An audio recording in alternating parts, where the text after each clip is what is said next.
The Twitter war continues and moves to a new combat theater. Good morning, ladies and gentlemen. This is another declaration of truth from your host, Terry A. Hurlbut. Yesterday marked two big actions in the Twitter war, which now has gone to the platform's staff and bank account. Promptly at 9 a.m. Pacific time, the layoffs began. Most people guess that Elon Musk will fire half the company before he finishes. On the other hand, at least 4 major brands stopped advertising on the platform, specifically citing Elon's takeover of it.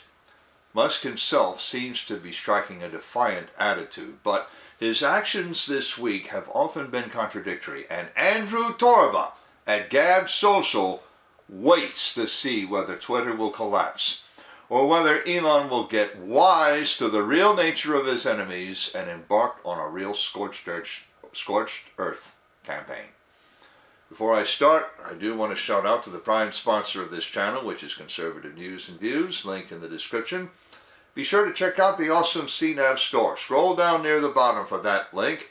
Lots of good merchandise there, including this t-shirt that I have chosen for today, which quotes Ronald Reagan as saying, "If fascism ever comes to America, it will come in the name of liberalism." Reagan said that back in 1975, and how true that turned out to be.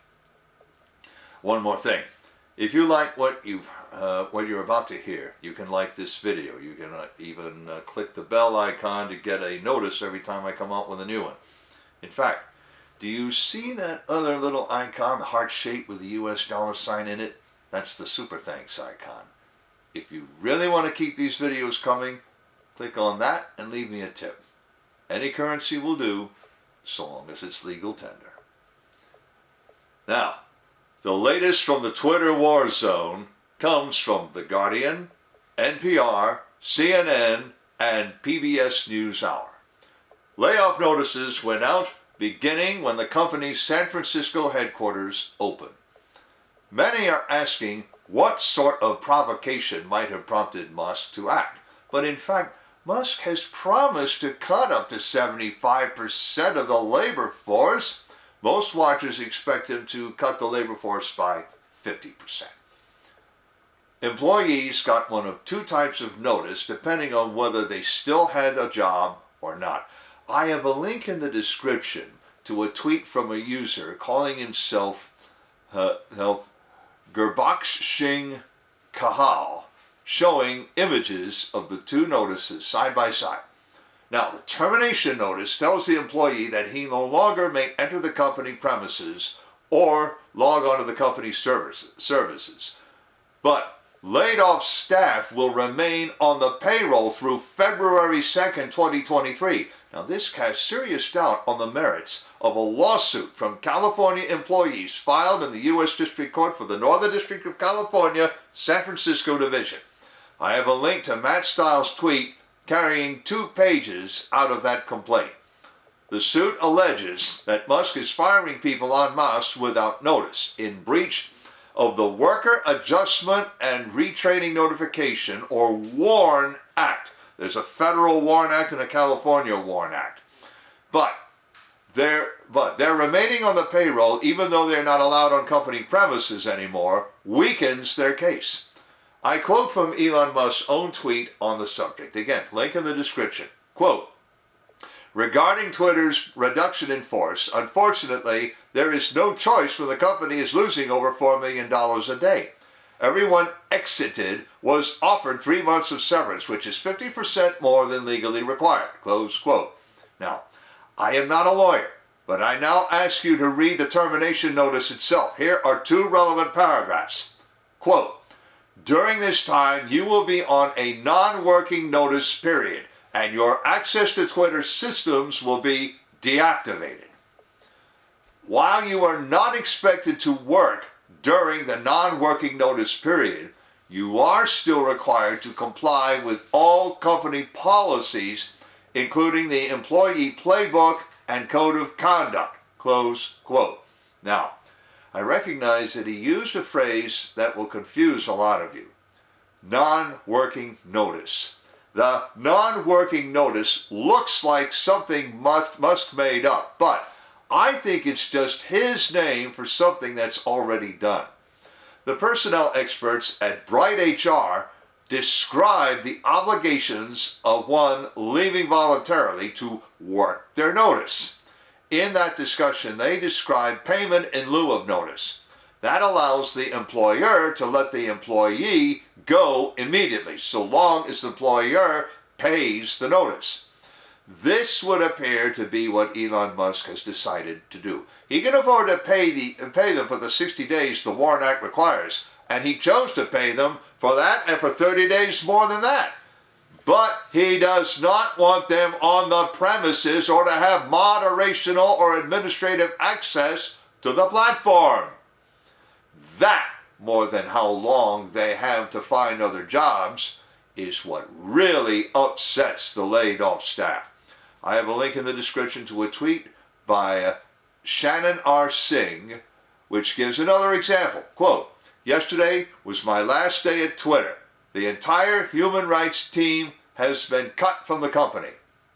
I am enormously proud of the work we did to implement the UN guiding principles on business and human rights to protect those at risk in global conflicts and crises, including Ethiopia, Afghanistan, Ukraine." Well, see, he goes on in further tweets to mention those two countries and to mention 3 other members of that team. And he ends with an obvious job application.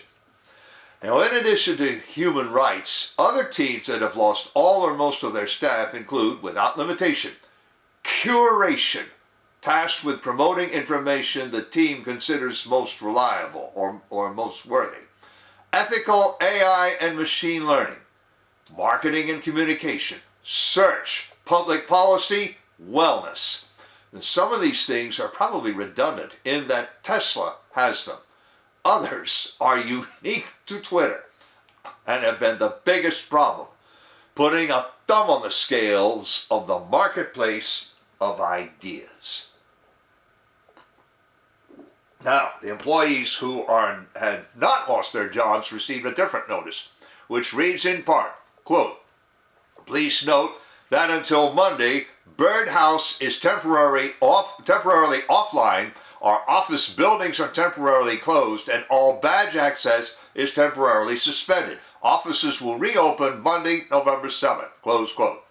There is the truth about Twitter closing some of its offices. It tells me that the possibility of cybernetic Parthian shots concerns Elon. That would also explain his non-working notice period for the laid off. At least one user showed some understanding. I have a link to Viviana Americana's tweet pointing out that Twitter is no different from any other organization that has intellectual property that it must protect. She points out that when she gave a 2-week notice to her own employers, they locked her out of her company email, which should tell you something. Don't use company email for anything other than company business. Duh! Now, I get to the reaction from outside, but first, I want to shout out to a sponsor who can really help you through the economic storms to come. That sponsor is OurSilverLines.com. Do you feel like you're working harder for your money just to get by? You're not alone. The fluctuating economy, employment issues, and unexpected changes in life have left many families struggling over the past few years. Collecting gold and silver can help shield you against many of these challenges. But if you're like me many years ago, you don't know where or how to start. Our Silver Lines helps by connecting you with thousands of others who are members who are learning the secrets to creating and protecting true wealth by collecting precious metals.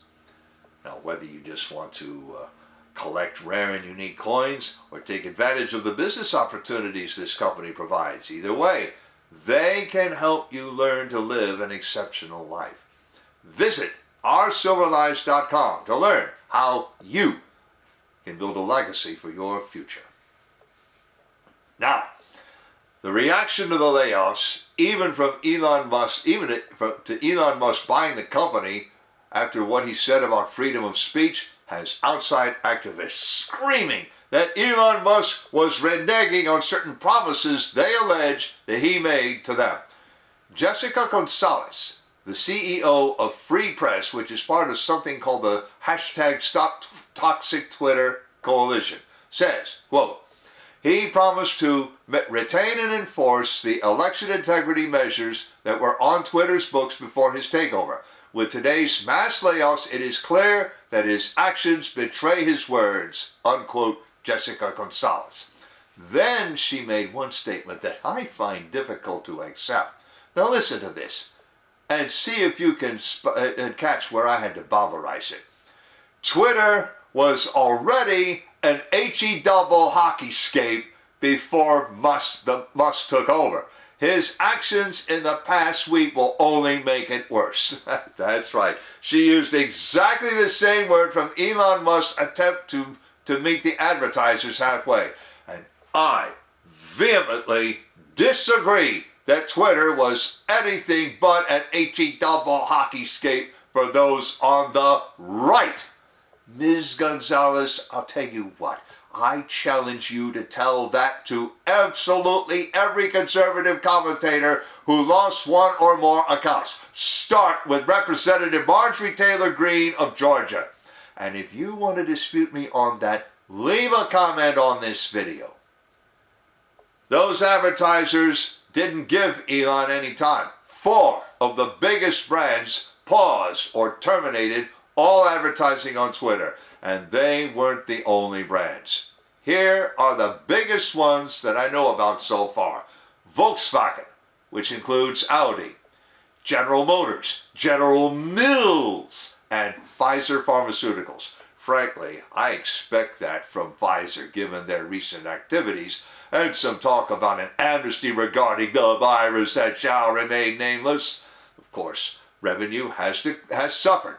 And that prompted Elon Musk to send this message, to which I have a link in the description. Quote, Twitter has had a massive drop in revenue due to activist groups pressuring advertisers, even though nothing has changed with content moderation, and we did everything we could to appease the activists. Extremely messed up. They're trying to destroy free speech in America, unquote, Elon Musk. Now, with regard to moderation, Musk insists that moderational policies remain in force and unchanged. Here's another tweet, and again, link in the description. Again, to be crystal clear, Twitter's strong commitment to content moderation remains absolutely unchanged. In fact, we have actually seen hateful speech at times this week decline below our prior norms, contrary to what you may read in the press, close quote. Actually, if that's true, that's Andrew Torba's problem with Twitter. And on his Telegram channel, he said, quote, listen, don't appease the activists, close quote. On the other hand, Musk polled his followers on whether advertisers should support freedom of speech or political correctness. I have a link in the description to the final results, which he pinned on his profile. 78.3% of users voted for freedom of speech, and yet he still gets people accusing him of posting conspiracy theories. He, Elon Musk, who made electric vehicles work, or they would if Sleepy Joe hadn't wrecked the economy and our generating capacity, but that's another discussion for another day. So what's going on here? That 78.3% result is real. Now, does that reflect the huffy departure of left-leaning users? The ones who didn't stick around to talk smack to Musk? Or does it reflect the silent majority breaking their silence? You decide. Now, Jennifer Gonzalez wasn't through expressing concern about moderation on Twitter. Here she is in an interview. Quote, when you lay off reportedly 50% of your staff, including teams who are in charge of actually tracking, monitoring, and enforcing content moderation and rules, that necessarily means that content moderation has changed. He cannot enforce content moderation if he doesn't have the staff to do so. AI alone cannot solve this problem. Close quote. Now, Andrew Torba hasn't commented on that, but I can guess that he would read that and he would say, good! Moderation is censorship! And what Ms. Gonzalez has not addressed is the report by The Intercept that Twitter took government instruction for censorship. So did Facebook, and they're probably still taking instruction. I talked about that 3 days ago, didn't I? That kind of relationship is flatly illegal. As Justice Clarence Thomas specifically said, Biden versus Knight First Amendment Institute at Columbia University, docket number 20-197, slip opinion, Justice Clarence Thomas concurring. I have a link in the description to where you can download this concurrence. There's really no opinion. The order was one of those grant, vacate, and remand orders, throwing out the case as moot. But here is what Justice Thomas has to say about what a private entity may or may not do. Quote, although a private entity is not ordinarily constrained by the First Amendment, Halleck, 587 U.S. at blank blank slip opinion at pages 6 and 9, it is if the government coerces or induces it to take action the government itself would not be permitted to do, such as censor expression of a lawful viewpoint. The government cannot accomplish through threats of adverse government action what the Constitution prohibits it from doing directly. See Ibidem, Biden versus Yaretsky, 457 U.S. 991, 1004 and 1005, 1982. Under this doctrine, plaintiffs might have colorable claims against a digital platform if it took adverse action against them in response to government threats. Close quote. Now, what that was all about is that the Knight First Amendment Institute initially filed their case against President Trump after he blocked several people from his Twitter account for some snidery or other. Then Twitter threw them off the platform after Biden took over. Threw Trump off the platform, that is. But the case was against the government, not Trump personally. So the Biden administration had to go to the Supreme Court to make this case go away, which it did. It did. And Justice Thomas' point is that if Knight First Amendment Institute could show that Trump threatened Twitter with anything, they'd have a case, which they don't. But if the Biden administration now turns around and makes threats or offers inducements of their own, now Twitter would be liable if it acceded to any of that. Therefore, Ms. Gonzalez should take heed. She is demanding that Twitter do something the law tells it not to do. Absolutely anyone whom Twitter has thrown off its platform because the government didn't like what he said could sue. Now, where does this war go from here? I have no idea. Already Elon Musk has certain people not only admitting but avowing that they made Twitter a censored, biased platform, and they wanted to keep it that way. No wonder Musk locked them out of the buildings and servers. But he might now need to recruit an entirely new set of advertisers, as Lauren Witzke now urges him to do. From her Telegram channel, she said, quote, sure, you may lose Pfizer as an advertiser, but there will be hundreds of patriotic businesses ready to fill their slots, close quote. Well, either that or Volkswagen and all the rest of them can advertise to a bunch of snowflakes, and everyone else will get accounts on Gab Social. And again, Gab Social are not any sponsors of mine. Not that I wouldn't welcome their sponsorship, just that they haven't offered it. Then, maybe those who want to come over and bug people may do so. Gab will let them in, and Twitter will die. Nothing Elon can do about that because he can't fix stubbornness or malice. Link in the description to the article, to the layoff and your safe notices, to the lawsuit to Musk pointing out why the layoffs and that they have 90 days notice, to Shannon Singh's protest, to Viviana Americana's badly needed perspective, to Elon Musk talking about revenue shortfall, moderation not changing, and his free speech poll, to Justice Thomas' concurrence with the grant, vacate, and remand order in Biden versus Knight Institute, to my Declaration of Truth Twitter account, and to Conservative News and Views. I've also left links to the awesome CNAV Store and to ourcivilized.com, as I also mentioned. You know already about how to like a video, turn on notifications, and leave a tip. On the end screen, I'm going to leave a subscribe link to my channel and a link to my Twitter War playlist. This is going on it, and to a few other things that I've noticed about Clarence Thomas's opinions. This is Terry A. Hurlbut delivering another declaration of truth and reminding you to let the truth set you free.